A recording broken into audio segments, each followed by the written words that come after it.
श्री तुंग विद्याजू के अवतार स्वरूप श्री प्रबोधानंद सरस्वती जी महाराज की जय जय श्री राधे।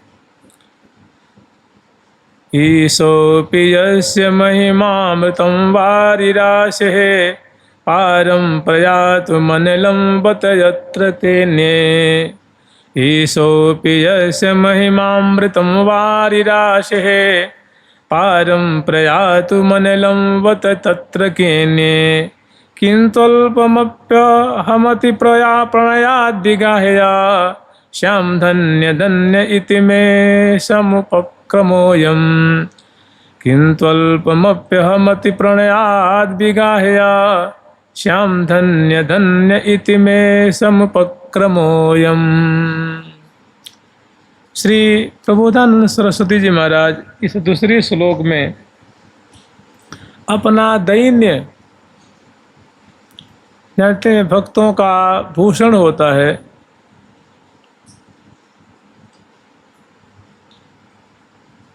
अगर किसी भक्त को किसी बात का अगर अहंकार हो जाता है तो उसकी गति वहीं अवरुद्ध हो जाती है और भक्त को अहंकार शोभा नहीं देता। भक्त को गुमान अच्छा नहीं लगता। भक्त का श्रृंगार है और ख़ास करके श्री कृष्ण चैतन्य महाप्रभु जी का सिद्धांत ही है। जब श्री कृष्ण चैतन्य महाप्रभु स्वयं प्रिया प्रीतम के स्वरूप हैं और उनके जीवन में इतना दैन्य देखा जाता है, कदम कदम पे, पदे पदे, क्षणे क्षणे, तो उनके भला जो प्रिय पार्षद हैं वो दीन क्यों न होंगे, उनमें दीनता क्यों न होगी। जैसे श्री कृष्ण चैतन्य महाप्रभु जी का सिद्धांत ही है, तृणादपि सुनीचेन तरोरपि सहिष्णुना अमानिना मान देन कीर्तनीय सदा हरि। तरो तृणादपि सुनीचेन, साधक सदा सर्वदा खूब गुणवान होते हुए, भजनानंदी होते हुए, विद्वान होते हुए भी अपने को तृण से नीचे माने अपने को लघु अनुसंधान करे। उससे क्या होगा, उसकी जो भजन की संपत्ति है सदा बरकरार रहेगी। उसके जीवन में भांति भांति की दिव्य लीलाओं की स्फूर्ति होगी। और जहाँ अहंकार रूप गांठ होती है ना, गांठ माने समझ लिए कैंसर। जैसे शरीर में अगर गांठ हो जाती है तो उसको ऑपरेट करके निकलवाना पड़ता है शल्य चिकित्सा द्वारा। अगर निकल गई तो ठीक है और नहीं तो वो जीवन ही समाप्त कर देती है। तो कहते हैं कि अहंकार दुखद डमरुआ, भक्त के लिए अहंकार एक कैंसर के समान, अर्बुद के समान होता है, उसका समूल नाश कर देता है। तो ये श्री महाप्रभु जी की कृपा पात्र हैं, अतिशय इनमें दैन्य है। कहते हैं जब श्री धाम वृंदावन में पधारे तो उस समय बड़े बड़े रसिक महानुभाव श्री हरिराम व्यास जी महाराज लिख रहे हैं कि श्री प्रबोधानंद से थोड़े, कि श्री प्रबोधानंद जी जैसे संत बड़े थोड़े होते हैं, बहुत कम होते हैं। माने ऐसे महानुभाव, ऐसे रसिक बहुत बिरले संत पाए जाते हैं। तो कह रहे हैं कि ईशो पिजस्य महिमामृतम वारिरासे है पारम प्रयात मनलम वत तत्र केन्ये। कि देखो श्रीधाम वृंदावन की महिमा को वर्णन करने में, श्रीधाम वृंदावन की महिमा रूप सागर को पार पाने में स्वयं प्रिया प्रीतम लाडली लाल अपने को असमर्थ मानते हैं। ईशो पियस्य महिमामृतम वारिरासे है पारम प्रयात मनलम वत तत्र केन्ये। जब प्रिया प्रीतम ही कहती हैं कि हमारे वृंदावन इतने सुंदर हैं, इतने सौंदर्य माधुर्य के अगाध सिंधु स्वरूप हैं कि हम भी इनकी महिमा को बहुत काल तक, अनंत काल तक गान करते रहें, वर्णन करते रहें, तो हम भी इनकी सीमा को पार नहीं पा सकते।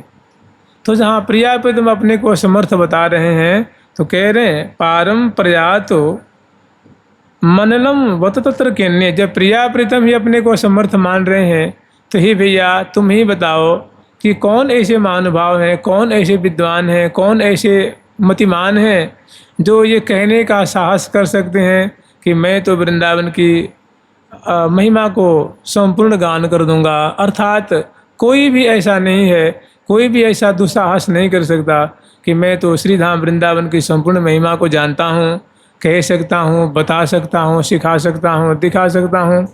ऐसी कोई हिम्मत नहीं कर सकता।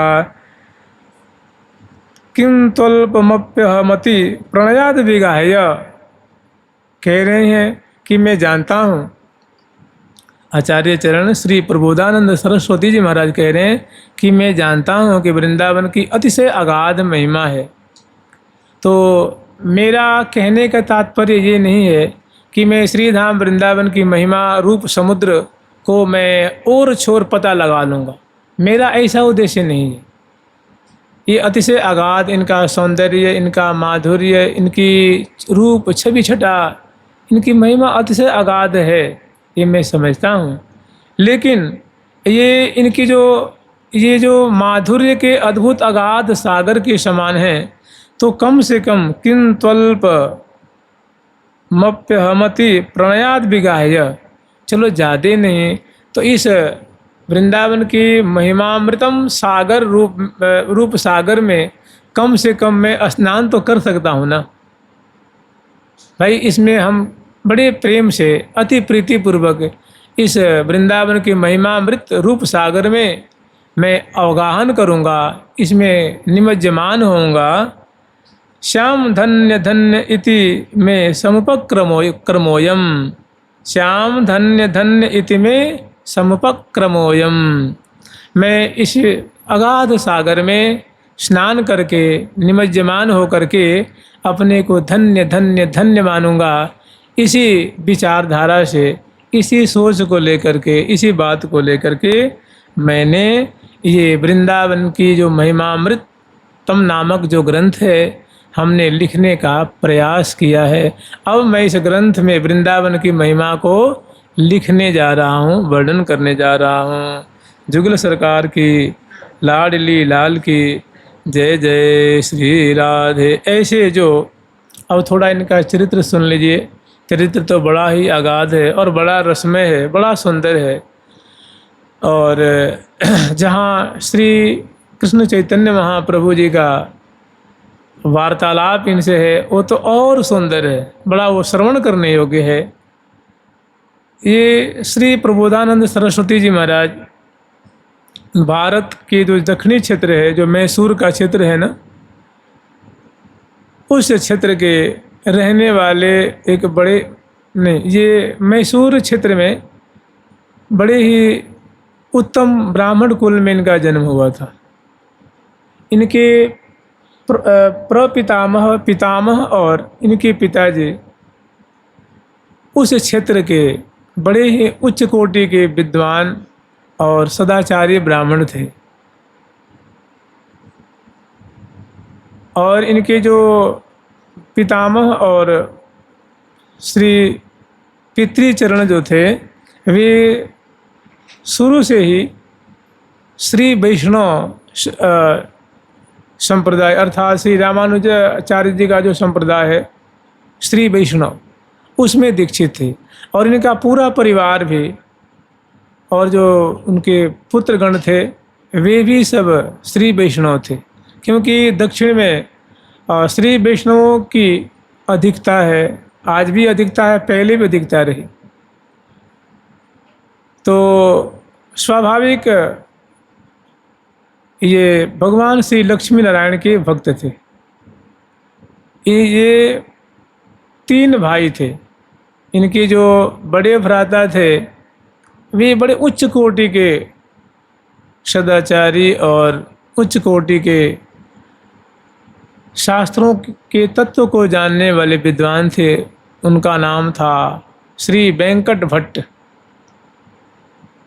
इनके जो छोटे भाई थे उनका नाम था त्रिमल्ल भट्ट। ये भट्ट जो है ब्राह्मणों का टाइटल के लीजिए उनकी उपाधि हुआ करती है, सरनेम कहते हैं ना। तो और जो मझले भाई थे वो श्री प्रबोधानंद सरस्वती जी हुए। तो इनके गांव में जहाँ इनके पिताजी और इनके भाईगण स्वयं जब ये घर में रहा करते थे, तो उस समय जहाँ इनका घर था, जहाँ इनका गांव था, उस गांव में भजन साधन करने की उतनी बढ़िया सुविधा संग प्राप्त नहीं था। तो इनके पितामह और इनके पिताजी गांव छोड़ करके और मैसूर चले आए थे, क्योंकि वहाँ श्री वैष्णवों का बड़ा जमघट था। मैंने श्री वैष्णव जन वहाँ बहुत विराजते थे, बड़ा बड़ा वहाँ विशाल विशाल मंदिर था, संतों का भक्तों का वहाँ समागम हुआ करता था, शास्त्रों की चर्चा हुआ करती थी और शास्त्रों को पढ़ने पढ़ाने वाले बड़े बड़े विद्वान रहा करते थे। तो इन्होंने सुविधा दे करके भजन भक्ति की सुंदर भाव दे करके और सब परिवार मैसूर में आके बस गए थे। धीरे धीरे इनके जो बड़े भाई थे श्री वेंकटेश भट्ट जी, नहीं श्री वेंकट भट्ट जी, वे उस क्षेत्र के बड़े उच्च कोटि के शास्त्रों के महारथी थे। और इनके और जो छोटे भाई थे वे और क्योंकि इनके घर का नाम प्रबोधानंद सरस्वती नहीं था, प्रकाशानंद सरस्वती तो फिर बाद में नाम पड़ा था जब काशी में आए थे तब। और जब महाप्रभु जी ने इनका नाम दिया था तब इनका नाम हुआ प्रबोधानंद सरस्वती। और घर का नाम, बचपन का नाम क्या था ये पता नहीं है। तो ये क्या था इनको कि बालकपन से ही बचपन से ही इनको संसार में अभिरुचि नहीं थी, गृहस्थ धर्म में जाने का इनका मन नहीं था। हमेशा शास्त्र चर्चा, भगवान के बारे में सोचना विचारना, ब्रह्म क्या है, ईश्वर क्या है, जगत मिथ्या है और विद्या क्या है, पराविद्या क्या है, प्रकृति क्या है, माया क्या है, ये ऐसी बातें इनके मन में आया करती थी। तो ये बहुत अल्प अवस्था में ही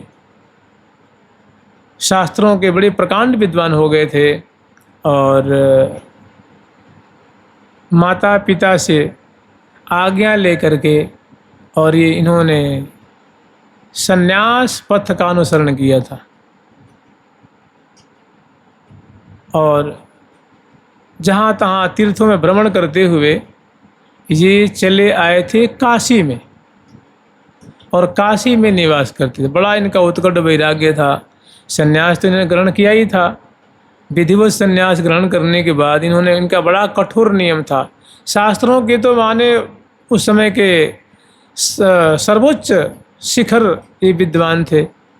और जब काशी में आए तो काशी के सन्यासी वर्ग ने, विद्वानों ने जब इनका वैदुष्य देखा, इनका शास्त्र तत्व पे जो कमांड जब देखा कि क्या निष्णातता है, क्या निपुणता है, कैसी दिव्य कुशाग्र बुद्धि और कितना त्याग में जीवन है। ये नीचे धरती पे सोया करते थे, अल्पाहार किया करते थे और वाद विवाद बहुत कम किया करते थे और हमेशा ब्रह्म चिंतन, ब्रह्म विचार परायण और विद्वानों को, सन्यासियों को, त्रिदंडी सन्यासियों को शिक्षा दिया करते थे। कुछ ही दिन में ऐसा इनमें वैदुष्य था कि कुछ ही दिन में पूरी काशी में इनकी धाक जम गई। कोई कैसा भी प्रश्न लेके आवे, जटिल से जटिल प्रश्न को बड़ी ही सहजता से उसको समझा दिया करते थे। तो काशी पूरी के जितने भी सन्यासी वर्ग थे और विद्वान वर्ग थे, सभी ने रीझ करके, प्रसन्न होकर के, इनके वैदुष्य को देख करके, इनकी व्युत्पन्न मति को देख करके, इनका शास्त्र ज्ञान देख करके, इनका तत्व ज्ञान देख करके और अद्वैत मत में इनकी प्रतिष्ठा देख करके कि एको ब्रह्म द्वितीयो नास्ति, सर्वम खलु इदं ब्रह्म, सो हम ये उनका महावाक्य होता है ना, जो अद्वैतवादी हैं उनका ये महावाक्य महामंत्र है, समझ लीजिए, तत्त्वमसि। तो हमेशा ब्रह्म चिंतन परायण, ब्रह्म विचार परायण, और जो शांकर वेदांत जिसको हमारे गौड़ीय वैष्णव मायावाद कहते हैं, क्योंकि उस सिद्धांत से जो सेव्य और सेवक भाव है उसका खंडन हो जाता है। और भक्ति का आधार ही है ना सेवक और सेव्य भाव, माने श्यामा श्याम हमारे स्वामी हैं, लाडली लाल हमारे इष्ट हैं, और हम उनके सेवक हैं, हम उनके दास हैं। जैसे हमारे निवारक भगवान ने बहुत बढ़िया बात कही है, बहुत बढ़िया बात कही है, हरेरधीनम, ये जीव है ये सदा हरि के अधीन है। अधीन कौन होता है? जो सेवक होता है, जो दास होता है, वो हरि के अधीन है, इष्ट के अधीन है, अपने शिव्य के अधीन है। यही बात श्री कृष्ण चैतन्य महाप्रभु जी ने कही है कि जीवेर स्वरूप है सदा कृष्ण दास, कि जीव का स्वरूप क्या है?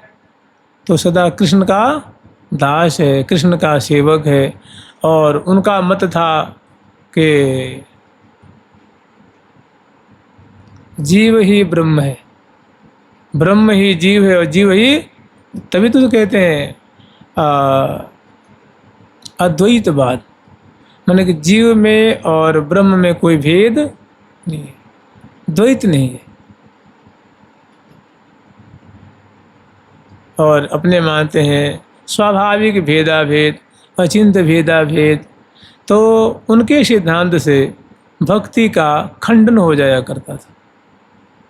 तो ये बात भला आचार्यों को कैसे अच्छा लगे।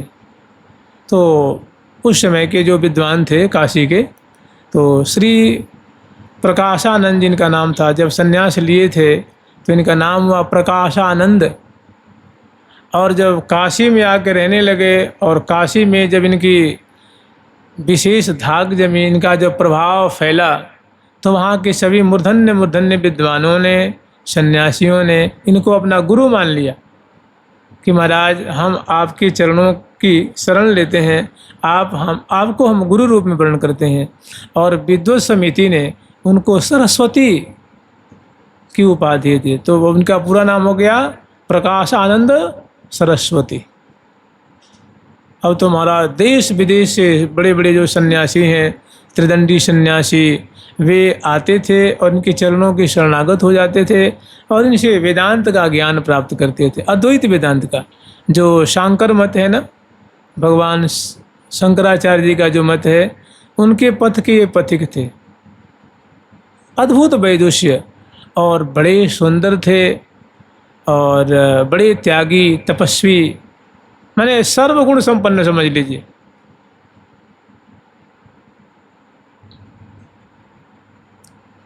और बीच बीच में ये ठाकुर जी की निंदा किया करते थे, कृष्ण भगवान की निंदा करते थे। अरे भाई, ये जीव ब्रह्म, ये कृष्ण कहाँ से आ गया? जो सीधे साधे जो भक्त हैं, भोले भाले भक्त हैं, उन लोगों ने एक भगवान की कल्पना कर रखी। अरे भगवान तो सदा ही निर्गुण, जो ब्रह्म है सदा निर्गुण निराकार है, वो साकार कहाँ से हो गया? ये सब जो कोमलमति वाले हैं, दुर्बल हृदय वाले हैं, उन लोगों ने ऐसी कल्पना कर रखी। अब महाराज इधर बंग देश में श्री कृष्ण चैतन्य महाप्रभु जी जो हैं, अबाल वृद्ध साधु समाज, विद्वान मूर्ख जड़ चैतन्य, सबको प्रेम रस में भिजा रहे थे। प्रेम रस की कीर्तन के द्वारा, महान संकीर्तन के द्वारा, ओ मानो प्रेम का सैलाब उमड़ रहा था बंग में, नीलाचल में, यानी श्री जगन्नाथपुरी आदि जो क्षेत्र है, उस क्षेत्र में श्री कृष्ण चैतन्य महाप्रभु जी की मानो प्रेम की धारा बह रही थी। सभी उसमें सराबोर हो रहे थे। तो श्री कृष्ण चैतन्य महाप्रभु से ये बात श्री कृष्ण की जो निंदा ये बीच बीच में कर दिया करते थे, तो उनसे ये बात सहन नहीं होती थी। तो श्री कृष्ण चैतन्य महाप्रभु ने छल से संन्यास ग्रहण किया। यद्यपि वो वैष्णव है, महावैष्णव है, भगवान है भैया, वो तो श्यामा श्याम ही है, लेकिन जानते हैं सन्यासी जल्दी किसी को गुरु वर्ण नहीं करता, सन्यासी जल्दी वैष्णव को गुरु वर्ण नहीं करता। तो ये अद्वैतवादी गण जो थे, इनको भक्ति का रस चखाने के उद्देश्य से छल पूर्वक सन्यास, मैंने भीतर से प्रिया प्रीतम, ऊपर से कृष्ण को अन्वेषण करने वाले और गौर कलेवर वाले, कमल जैसे नेत्र वाले, अजान भुजलता वाले श्री कृष्ण चैतन्य महाप्रभु उधर तो सबको सराबोर कर ही दिए थे। अब उनके मन में आया कि कुछ ऐसे जन हैं जो अपराधी हो गए हैं, श्री कृष्ण की निंदा करते करते, विद्या का बड़ा उनको अभिमान है और विद्या के गरूर में, ब्रह्म विचार के गरूर में वे भक्ति का अपमान करते हैं। जो हरि भक्ति है ना, उसका अपमान करते हैं, उसकी निंदा करते हैं और साथ साथ जो हरि हैं कृष्ण की भी निंदा करते हैं। तो ऐसे जनों पे भी कृपा होनी चाहिए। तो महाप्रभु जी ने संन्यास लिया है छल पूर्वक और उन जनों पे कृपा करने के लिए आतुर हो जाते हैं। तो उस समय महाप्रभु जी नीलाचल में निवास करते हैं। नीलाचल में जो राजा प्रताप सिंह जी थे ना, प्रताप रुद्र सिंह जी, ये बड़े महाप्रभु जी के भक्त थे। महाप्रभु जी के दर्शन किए बिना जल भी ग्रहण नहीं करते थे, ऐसी उनकी चरणों में अगाध निष्ठा थी। तो उनकी प्रेरणा से उसी नीलाचल में एक बड़े ही, जैसे यहाँ काशीपुरी में श्री प्रबोधानंद सरस्वती जी महाराज विराजमान थे, इनकी धाक थी, ऐसे ही नीलाचल में उस समय शास्त्रों के निष्णात विद्वान, बड़े तत्वज्ञ, एक श्री सार्वभौम भट्टाचार्य जी महाराज, वासुदेव सार्वभौम भट्टाचार्य जी महाराज निवास करते थे। वे भी शास्त्रों के अगाध विद्वान थे, बड़े तत्वज्ञ महात्मा थे। उन्होंने जब श्री कृष्ण चैतन्य महाप्रभु जी के गौर कलेवर, अजान भुजलता, कमल दल जैसे नेत्र, अद्भुत उनका ऐश्वर्य, उनका माधुर्य, और जब उनका वैदुष्य देखा, उनकी भक्ति देखी, कैसे श्री कृष्ण चैतन्य महाप्रभु जब कीर्तन करते हैं तो कैसे अश्रु की धारा बहती है और कैसा उदंड नृत्य करते हैं और कैसे उनके कलेवर को छू करके वायु जो जाती है सबको महाप्रेम में डुबा देती है। तो यद्यपि वे बड़े उच्च कोटि के विद्वान थे, बड़े उच्च कोटि के नैयायिक थे, जो न्याय शास्त्र है ना, जिसके प्रणेता श्री गौतम ऋषि जी महाराज हैं, तो शास्त्रों में उनका बड़ा महत्व है। तो उस न्याय के बड़े उच्च कोटि के विद्वान थे। उन्होंने जब श्री कृष्ण चैतन्य महाप्रभु जी का दर्शन किया तो उनका भी सारा गुरूर जाता रहा, सारा जो विद्या अभिमान था वो महाप्रभु जी के दर्शन करके उनके चरणों में सब उन्होंने न्यौछावर कर दिया और कुछ समय उनका सत्संग लाभ किया और महाप्रभु जी के सत्संग को प्राप्त करके और श्री वासुदेव सार्वभौम भट्टाचार्य सदा सर्वदा के लिए श्री कृष्ण चैतन्य महाप्रभु जी के प्रिय पार्षदों में एक अन्यतम पार्षद हो गए और महाप्रभु जी के संग ही रहा करते थे, उनकी सेवा किया करते थे। तो नीलाचल में रहते हुए कोई कभी कई जगह जो भक्तगण होते हैं ना, तो काशी से अयोध्या भी जाते हैं, अयोध्या से वृंदावन भी आते हैं, वृंदावन से बद्रीनारायण भी जाते हैं, बद्रीनारायण से देखो तो कांचीपुरी जाते हैं, कांचीपुर से सेतु बांध रामेश्वर जाते हैं, वहाँ से हरिद्वार ऋषिकेश भी जाते हैं। मैंने पूरे भारत में मैंने भूमि पे भ्रमण करते रहते हैं संत भगवंत। तो महाप्रभु जी ने पहले ही 2 भक्तों को, यद्यपि उनका मन नहीं था, उनके प्रिय पार्षद थे श्री तपन मिश्र जी और श्री चंद्रशेखर जी, ये भगवान श्री कृष्ण चैतन्य महाप्रभु जी के ये प्रिय सेवक हैं, प्रिय पार्षद हैं। इनको महाप्रभु जी ने पहले ही काशी में रहने के लिए भेज दिया था कि जाओ, हमारी आज्ञा है, कि आप लोग दोनों काशी में निवास करो। तो वे काशी में निवास करते थे। तो उस समय की बात है जब ये सब टेक्निकल बातें नहीं थी, तो उस समय कोई भी सूचना का आदान प्रदान जो है ना, वो या तो किसी आदमी के द्वारा, किसी पत्रवाहक के द्वारा हुआ करता था।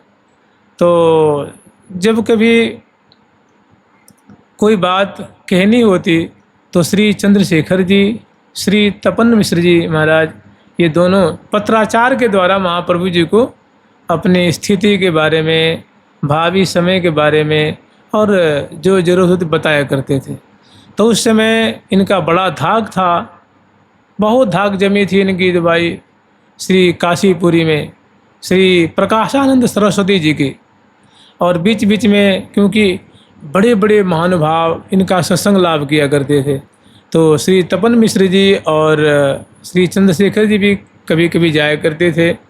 तो बीच बीच में ठाकुर जी की निंदा कर दिया करते थे कि कृष्ण क्या होता है, एको ब्रह्म द्वितीयो नास्ति, एको ब्रह्म द्वितीयो नास्ति, मात्र एक ही ब्रह्म है, दूसरा कोई ब्रह्म नहीं है, दूसरा कोई भगवान नहीं है।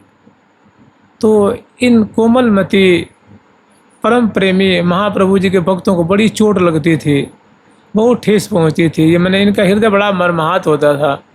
तो बड़े कातर होकर महाप्रभु जी के पास पत्र लिखती थी कि महाप्रभु जी, हे भगवान अब बहुत हो गई, आप ऐसे जो ये शुष्क हृदय वाले ये जो सन्यासी शिरोमणि हैं, आप कृपा करके इनको भी प्रेम रस में डुबा दीजिए।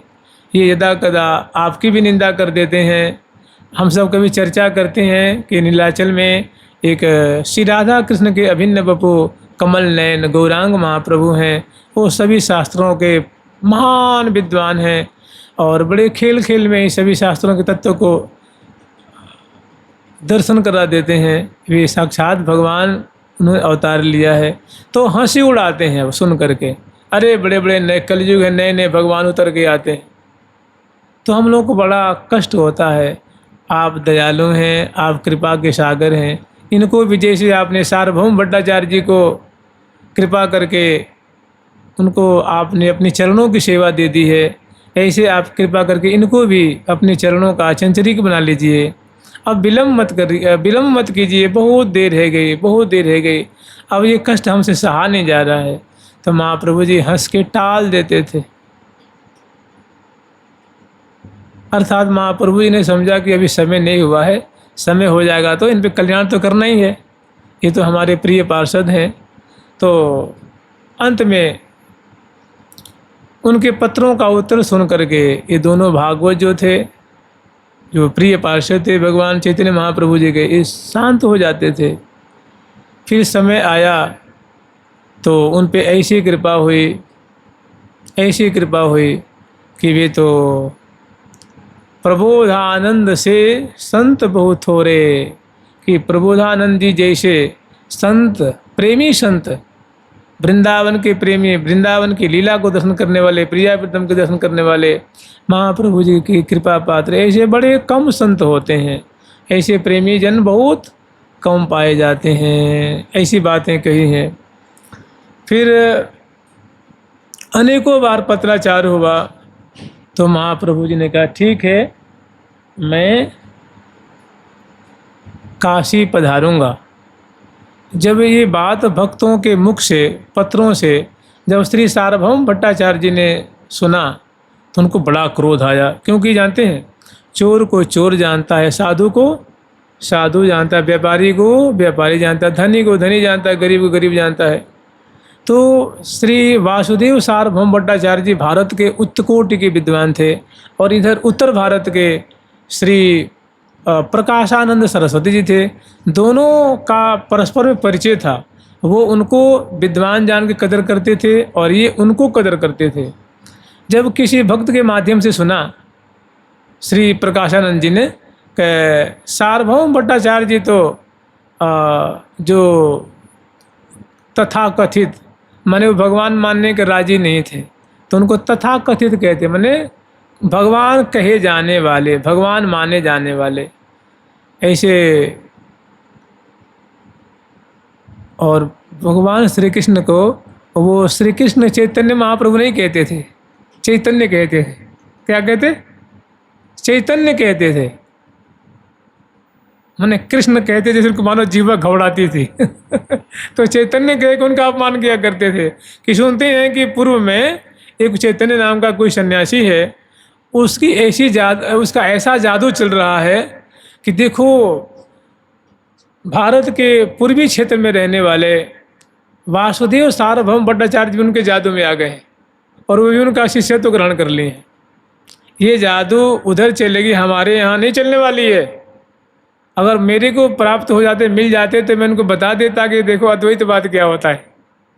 तो ऐसी बातें कहा करते थे। तो ये बात सुन करके, महाप्रभु जी की निंदा सुन करके सार्वभौम भट्टाचार्य जी को बड़ा क्रोध आया और आके महाप्रभु जी के चरणों में उन्होंने प्रणाम किया। बोला कि प्रभु आप मुझे काशी जाने की इजाज़त दे दीजिए, मुझे आज्ञा दीजिए, मुझे काशी जाना है। काहे के लिए भैया, क्यों जाओगे? तो हमने सुना है प्रभु कि एक कोई प्रकाशानंद नाम के, सरस्वती नाम के जो सन्यासी हैं, वैसे तो हमारे मित्र हैं, लेकिन वो बीच बीच में आपकी निंदा किया करते हैं, भक्ति का खंडन किया करते हैं। तो मैं जाकर उनको हाथ जोड़ करके समझाऊंगा। बोले नहीं, आपको नहीं जाना है। मैंने कहा गुरुदेव जब आप ही मना कर रहे हैं तो मैं नहीं जाऊंगा। गुरु आज्ञा गरीयसी, गुरु की आज्ञा गरिष्ठ होती है, सर्वोत्तमा होती है। तो वो वहीं रुक गए। अब महाप्रभु जी ने भक्तों की बात सुन करके विचार किया कि चलो अब काशी चलते हैं। जुगल सरकार की, लाडली लाल की, और काशी का आख्यान कल सुनेंगे। जुगल सरकार की, लाडली लाल की, श्यामा श्याम की, वृंदावन धाम की, श्री प्रबोधानंद सरस्वती जी महाराज की जय जय श्री राधे। हम लोग वर्षा ऋतु का प्रसंग स्मरण कर रहे हैं।